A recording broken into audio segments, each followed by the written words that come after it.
میرے اسلام بھائیو، روزہ جو ہے یہ مسلمانوں پر اللہ عز و جل کے نبی کی امت پر 10 شعبان 2 ہجری کو فرض ہوا، اور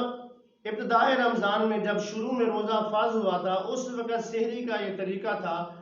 کہ افطار کرنے کے بعد سونے سے پہلے جو بندہ کھا لیتا تو وہ اس کی سحری ہو جاتی، اگر سونے کے بعد اٹھتا تو اس کے بعد کھانا اور پینا اس کے لیے منع ہو جاتا ہے، اس کے بعد وہ کھا اور پی نہیں سکتا تھا۔ تو اللہ عز و جل کے پیارے حبیب صلی اللہ علیہ وسلم کے ایک صحابی جس کا نام حضرت سرما بن قیس رضی اللہ تعالیٰ عنہ تھا، آپ رضی اللہ تعالیٰ عنہ بہت محنتی تھے، محنت کیا کرتے تھے، تو وہ روزے کی حالت میں اپنے کھیتوں میں کام کرتے رہے، سارا دن روزے کی حالت میں کام کرتے رہے، اور شام کے وقت جب گھر آئے روزہ کا افطار کا ٹائم ہو چکا تھا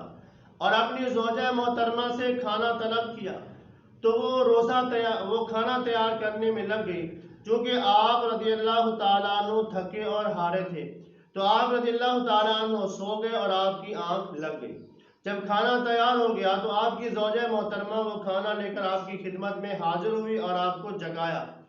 تو جب آپ جگے چونکہ آپ کو اگلے دن روزہ رکھنا تھا اس لیے آپ کے لیے وہ کھانا منع تھا،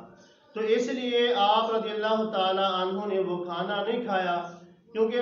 اب اگلے دن کا میں نے روزہ رکھنا ہے لہٰذا یہ میں کھانا نہیں کھا سکتا، تو اگلے دن کی انہوں نے روزے کی نیت کر لی۔ اگلے دن پھر وہ اپنے کھیتوں میں کام کرتے رہے تو بھوک کی وجہ سے اور تھکاوٹ کی وجہ سے آپ رضی اللہ تعالیٰ عنہ بے ہوش ہو گئے۔ تو اس میں اللہ عز و جل نے آیات قرآنی نازل فرمائی اور فرمایا کلوا واشربوا حتى يتبين لكم الخيط الابيض من الخيط الاسود من الفجر ثم اتموا الصيام الى الليل۔ تو اللہ عز و جل نے سحری کرنے کی اجازت دے دی، فرمایا کھاؤ اور پیو سفیدی کا ڈورا ظاہر ہونے سے سیاہی کے ڈورے میں سے، یعنی سیاہی کے ڈورے میں سے سفیدی کا ڈورا ظاہر ہونے تک کھاؤ اور پیو، یعنی اللہ کریم نے ہمیں صبح صادق سے پہلے تک کھانے اور پینے کی اجازت دے دی۔ پھر فرمایا ثم اتموا الصیام الی اللیل، پھر صبح صادق سے لے کر غروب آفتاب تک اپنا روزہ مکمل کرو، یعنی مسلمانوں کو پھر سحری کرنے کی اجازت مل گئی، اور اس سحری کرنے کو اللہ عز و جل کے پیارے حبیب صلی اللہ علیہ وسلم نے سنت قرار دے دیا۔ فرمایا کہ میں بغیر کھائے پیے روزہ رکھ سکتا ہوں، لیکن اپنی امت کے لیے تعلیم امت کے لیے سحری کرتا ہوں تاکہ میری امت میری اس سنت پر عمل کرے اور انہیں سنت کا ثواب ملے۔ اسی لیے میرے آقا کریم علیہ الصلوۃ والسلام نے فرمایا سحری کھایا کرو کہ اس کے اندر برکت ہے۔ ایک اور حدیث میں میرے اور آپ کے آقا کریم علیہ الصلوۃ والسلام نے فرمایا جو لوگ سحری کرتے ہیں اللہ کریم ان پر رحمت نازل فرماتا ہے۔ میرے آقا کریم علیہ الصلوۃ والسلام جب بھی اپنے کسی صحابی کو سحری کرنے کی دعوت دیتے تو فرماتے آؤ برکت کا کھانا کھا لو۔ تو میرے اسلامی بھائیو، آج کے معاشرے میں اکثر یہ دیکھا جاتا ہے کہ ایک شخص جو بغیر سحری کے روزہ رکھ لیتا ہے تو فخر کے ساتھ لوگوں سے کہتا ہے کہ میں نے بغیر سحری کے روزہ رکھ لیا۔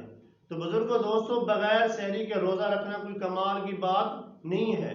کمال کی بات یہ ہے کہ سحری کے ساتھ روزہ رکھے، کیونکہ بغیر سحری والے کو سنت کا ثواب نہیں ملے گا، روزے کا ثواب تو ملے گا لیکن جو سحری کی سنت ہے وہ اس سے محروم ہو گیا ہے۔ تو اسی طرح جو سحری کر کے روزہ رکھتا ہے تو اس کے روح کو روزے کے ساتھ ساتھ سحری کرنے کا بھی ثواب ملتا ہے۔ حضرت شرف الدین رحمۃ اللہ علیہ فرماتے ہیں کہ اللہ کریم نے مجھے اتنی طاقت دی ہے کہ میں اپنی زندگی بغیر کھائے پیے اور بغیر ساز و سامان کے گزار سکتا ہوں، لیکن چونکہ سحری اللہ کے نبی کی سنت ہے اور اللہ کے نبی کی سنت پر عمل کرنا